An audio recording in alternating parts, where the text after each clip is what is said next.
Bonjour et bienvenue pour cette nouvelle vidéo. Aujourd'hui, nous allons voir comment télécharger Visual Studio Code et commencer avec ces petites bases et essayer de faire une petite animation en JavaScript. Allons-y. Alors premièrement, il faut downloader Visual Studio Code pour Mac, Windows ou Linux, dépendamment sur quel ordi vous êtes. Personnellement, moi je suis sur Mac, mais ça pourrait être suivi sur Linux et sur Windows aussi. Alors, la première chose à faire, c'est de créer un fichier. Alors, on va l'appeler index.html. Alors ici, on va créer une HTML5, tout simplement. Si vous voulez savoir les bases d'HTML pour comprendre c'est quoi les titres. Alors ici, on va mettre le titre, title, si vous voulez comprendre comment ça fonctionne, dans le i en haut. Alors le titre, jeu en JS. JS, abréviation de JavaScript. Et Java, c'est pas JavaScript. C'est pas la même chose. Alors, il faut juste pas confondre. Alors, première des choses, il faut créer un élément canvas. Et c'est quoi en fait un élément canvas? C'est tout simplement c'est comme un cadre, mais on met des objets dedans. Alors, il faut faire attention parce que si notre cadre est trop petit, ben on verra pas l'entièreté des objets. Alors, voici un petit exemple. Pour faire un exemple très simple, si ici, ça ici, c'est notre carré. Notre carré, quand il bouge, ben il bouge. Et tant qu'il est dans le cadre blanc, on peut le voir. Mais dès qu'il sort du cadre blanc, on peut plus le voir. Alors, on voit juste une partie. Alors, c'est exactement la même chose avec les canevas. C'est juste ça, aussi simple que ça. De retour à l'éditeur de texte. Aussi, alors, la première des choses à faire, c'est mettre une hauteur, height. On va le mettre en 600 pixels. Alors, 600 pixels, si vous voulez savoir c'est quoi une pixel, c'est proche d'un millimètre. Je crois que c'est 0.6 ou 1.3, j'ai oublié. Mais vous pouvez regarder la conversion sur Internet. Le lien va être dans la description. Deuxième chose à faire, c'est de mettre un width, width, je sais pas comment le prononcer, de 1000 pixels. Alors, vous allez voir, ça donne quoi. Et pour voir qu'est-ce que ça donne, parce que si on sait pas, il finit où notre canvas, on pourra jamais savoir si nos objets, on les a juste pas mis, ou si nos objets sont juste pas là parce que notre canvas est trop petit, comme vous avez vu dans l'exemple précédent. Alors, il faut mettre une border. Mais avant ça, il faut mettre un style, border, une pixel, solide. Alors, le code ici que je mets, c'est un code hexadécimal si vous voulez savoir comment ça fonctionne. Vous pouvez juste cliquer dans le lien dans la description. C'est un site web que je trouve vraiment cool parce qu'il peut nous trouver les hexadécimales super facilement. Puis je trouve que c'est vraiment beau. Alors, vous allez juste regarder hexadécimal. Et si vous voulez que je fasse une vidéo complète là-dessus, vous avez juste à écrire dans les commentaires hexadécimal. Alors, maintenant, on peut sauvegarder. Alors, soit pommes, soit fichier sauvegardé, mais peu importe, il faut vraiment sauvegarder parce que sinon, ben, ça marche pas.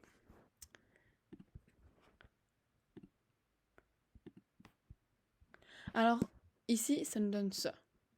Jeu en JS. Alors, ça, c'est notre titre. Et pourquoi il n'y a rien? En fait, l'erreur était toute simple. Il suffisait juste de ne pas mettre de E à solide. On sauvegarde et on voit qu'est-ce que ça donne. Voici notre canvas. Alors, il mesure de là à là, 1000 pixels, et de là à là, 600 pixels. Maintenant, nous allons mettre un carré ici. Alors, la première des choses à faire, c'est créer un script. Alors, c'est JavaScript. C'est une balise qui permet d'activer JavaScript. Alors, script, comme ça. À l'intérieur, il nous faut avoir référencé à notre canvas. Alors, pour ça, il faut lui créer une ID. ID canvas. Oups. Et ici, nous allons créer var c égale document dot get element by id. Alors ça ici, ça permet avec ça, ça permet de get le document. Alors ça get ça prend ça avec son id. Alors ça le prend pour son id. On pourrait le get by tag, mais ça c'est toute une autre affaire. Et je vous en parlerai pas dans cette vidéo parce que ça nous sert strictement à rien. Ensuite, nous allons faire var ctx égale à c dot get context, c'est .get context 2D, oups, 2D. Ah oui, et get ne prend pas de majuscule et context ne prend pas de E. Alors, maintenant, nous allons créer notre rectangle. Alors pour ça, il nous faut un file rect. Alors ici, ça va être sa position x, virgule sa position y, virgule, ça va être sa taille x et sa taille y. Alors pour que vous compreniez mieux, je vais vous faire un petit dessin. Ok, alors reprenons toujours notre même carré. Si notre carré, admettons que ici, un carré comme ça, c'est égal à 1 pixel. Mais un carré, parce que 1 pixel, c'est beaucoup plus petit. Alors notre carré, il serait à la position 1 de 1. Alors il serait 1,1. Puis sa taille serait de, disons, serait 3/4 de pixel. Alors mon carré ferait 1,1 pour sa position ici et ici. Et il ferait 0,75 pour sa longueur et 0,75 et 1 pour sa hauteur parce que c'est bien et bien 1 pour sa hauteur. Alors ce serait 1,1,0,75,1. J'espère que vous avez compris. On se retrouve à notre éditeur de texte. Maintenant que vous avez compris, nous allons juste lui mettre une position très simple. 10 par 10. Alors c'est sa position. Et nous allons lui mettre une taille de 50. Alors ça va être un carré parce que c'est 50 par 50 sa taille en pixels. Et aussi, j'ai oublié de vous dire, les points-virgules, c'est pratique pour... dans le sens, ça sert à rien pour le JavaScript. Ça sert strictement à rien de les mettre. Sauf que ça vous permet de vous pratiquer pour les autres langages. Quand vous allez faire du PHP, il suffit de vous enlever un point-virgule pour que il n'y ait plus rien qui fonctionne, puis c'est vraiment, vraiment catastrophique. Alors, je vous conseille de vous pratiquer en les mettant. Et ici, il faut faire juste une petite référence à ctx dot, parce que sinon, tout ici ne servirait à rien et on n'aurait aucune référence au canvas. Attention, il faut bien mettre le canvas avant le script et le mettre dans body, sinon ça marche pas. Ok, on sauvegarde et on se retrouve. Alors voici notre petit carré de 50 pixels, de là à là 50 pixels, et d'ici à ici c'est 10 pixels, et de ici à ici c'est 10 pixels.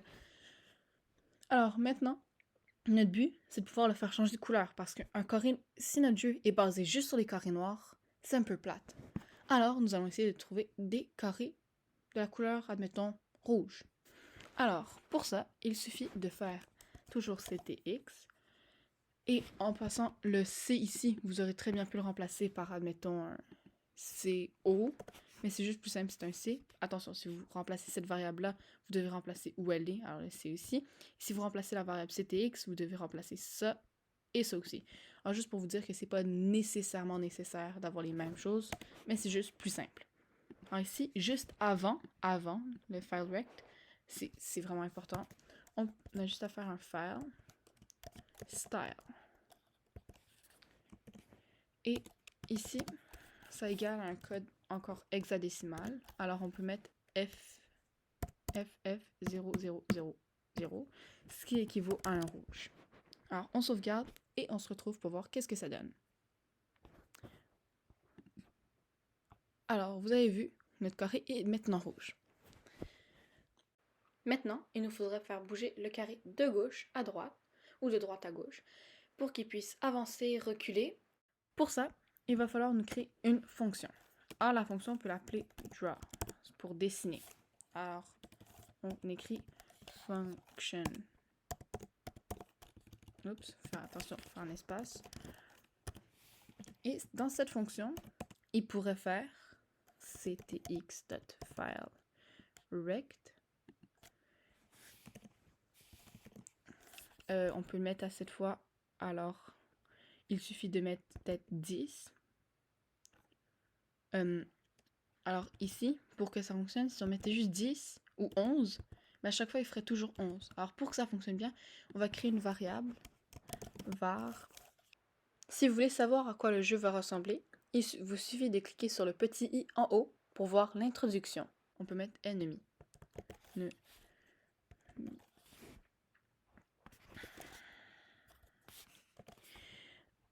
Alors, comme ça. Et la position, on peut l'égaler à 10 parce que 10, c'est ce qui est par défaut. Alors ici, on a juste à mettre ennemi x. Et avant, on a juste à mettre ennemi x plus égale 1. Et ça va permettre de savoir qu'à chaque fois que la fonction draw va être actionnée, ennemi va être plus égal à 1. Alors la première fois 11, ensuite 12, et il va mettre ennemi. Après ça, on va remettre 10. Et virgule, ça régale 50,50. Point. Ok, maintenant, c'est bien beau, mais si cette fonction n'est jamais appelée, ça ne nous servira à rien. Alors ce qu'il va falloir faire, c'est qu'il va falloir faire l'appeler en répétition avec. On va utiliser la fonction setTimeout, entre parenthèses la fonction, quelle fonction ça va actionner. Alors ça va fonctionner la fonction draw, qui est celle-ci. Alors la même fonction actionne la même fonction. Alors comme ça, elle va se répéter à chaque 10 secondes. 10 millisecondes en fait. Alors des millisecondes, c'est 1 millième de seconde. Alors on sauvegarde et on se retrouve pour voir qu'est-ce que ça donne. Alors on actualise et il ne se passe absolument rien. Pourquoi? La raison est très simple. Ici, on appelle la fonction draw à partir de la fonction draw. Sauf que cette fonction n'est jamais appelée. Alors il faudrait juste l'appeler ici. Comme ça. Oups. Boum. Le problème, c'est qu'il y avait des parenthèses. On enlève nos parenthèses et qu'on augmente le temps. Alors, c'est à chaque 1 dixième de seconde qui va augmenter d'une pixel. Alors, si on actualise, ça donne juste un carré qui bouge très lentement. Mais nous, on veut pas un carré qui s'agrandit, on veut un carré qui bouge. Alors, le petit problème, c'est qu'à chaque fois, il crée un carré et que l'autre carré est sur l'ancien carré. Alors, ça fait comme une grosse ligne. La première des choses, c'est qu'il faut effacer à chaque fois le carré avant d'en mettre un nouveau. Pour ça, c'est très simple. Il nous faut juste faire avant de mettre notre carré, et c'est très important, un ctx.clearRect. Alors, clear rect. Et ça ici, c'est où ça commence. Alors, si on met 10, bah, il va pas nettoyer avant 10. Alors moi, je mettrais 0,0. Et après ça, je mets 10 000. Juste pour être sûr que peu importe c'est où, ça va être enlevé. Et comme ça. Et voilà, notre carré, il bouge. Mais là, le problème, c'est que il bouge vraiment trop lentement. Et nous, ce qu'on aimerait, c'est pas qu'il bouge comme ça, mais qu'il bouge comme ça et qu'il arrive vers nous, parce que nous, on va être ici. Et que le carré, il bouge et vienne essayer de nous attaquer. La première des choses, c'est qu'il faut faire que le carré commence ici, et qu'il s'en va dans l'autre direction, alors la direction opposée. C'est parti. Alors, pour que le carré soit de l'autre bord, il faut qu'on le mette tout au bout. Et vu que tout au bout, c'est 1000 pixels, on va mettre son x ici à 1000. Et on pourrait le laisser à 10, sauf que nous, on veut que ça soit au milieu. Alors, le milieu de 600, c'est 300. Et là, si ça continue comme ça, il va aller dans la même direction. Alors, on le verra plus. Alors, il faut juste faire un moins. Et on essaye. Et voilà. Sauf que le problème, c'est que il s'en va dans le bon sens, sauf qu'il ne part pas du bon côté. Ici, c'est vrai que notre position, c'est 1000 et 300, sauf que ici, la position qui est actualisée à chaque très peu de temps, elle part à 10 et elle se soustrait. Alors oui, à la base, il part là, mais on l'efface et on en crée un nouveau ici. Or, le problème, c'est que ici, ça doit être 300 et que la variable ici doit partir à 1000. On sauvegarde et on se retrouve pour voir qu'est-ce que ça donne. Alors, voici notre petit carré ici. Mais là, bien sûr, c'est beaucoup trop lent. Pour améliorer la vitesse, il suffit de augmenter ce chiffre. Alors, on va essayer avec 3. Et on voit qu'est-ce que ça donne. Et ça avance, sauf que c'est très saccadé. Alors, le problème, ici, il faut jouer entre cette variable-là et cette variable-là. Alors, si ici, on descend ça à, admettons, 5, alors ça va rafraîchir à chaque 2 fois moins de temps. Et ici, on pourrait tout simplement mettre 1.5 et ce sera la même vitesse, sauf que ce serait beaucoup moins saccadé. On essaye. Et voilà, beaucoup moins saccadé. Mais nous, notre but, c'est que ce soit un petit peu plus rapide. Alors pour que ce soit plus rapide et moins saccadé, on va descendre celui-ci à 10 et on pourrait descendre lui à 1. Et on essaye tout de suite. Et voilà. Moi, personnellement, je trouve que c'est une bonne vitesse, mais le problème, vous avez très bien vu, le carré, quand il est passé ici, et ben quand il est passé de l'autre bord, on le revoit plus. On fait que le carré, quand il arrive de l'autre bord, il réapparaisse là, il réapparaisse juste ici. Alors, la première des choses à faire, c'est de savoir c'est quand qui sera là. Alors, on s'entend que si notre carré, si on revoit notre canvas, la position 0 dans le canvas, c'est bel et bien ici, le x0. Sauf que nous, notre carré, il fait 50. Alors si on dit à chaque fois que tu es plus bas que x0, et ben tu reviens là, et ça va faire comme si dès qu'il touche la ligne là, il va aller là. Mais nous, ce qu'on veut, c'est comme s'il disparaisse et qu'il réapparaisse de l'autre bord, comme une téléportation. Il faut faire que dès que le x est plus petit que moins 25, là, on le fait réapparaître ici. Il nous suffit juste de créer une condition. Alors, if, ça, c'est les conditions. Et, entre parenthèses, c'est la condition. Alors, la variable, c'est ennemi x si elle est plus petite que moins 25. Et si c'est vrai, il va exécuter ce qu'il y a ici. Et nous, ce qu'on veut qu'il exécute, c'est juste que la variable ennemi x égale 1000. Notre carré, il bouge. Et maintenant, le moment de vérité. Il repasse comme si c'était une téléportation. Alors, c'est parfait. Alors, dans la prochaine vidéo, je vais vous expliquer comment créer un autre carré ici. Et que ce carré il puisse monter et descendre comme ça. Alors, ça va permettre qu'il puisse éviter le carré rouge qui est notre ennemi. Et en plus, comme bonus, nous allons voir comment augmenter la vitesse du petit carré rouge au fur et à mesure. À la prochaine vidéo.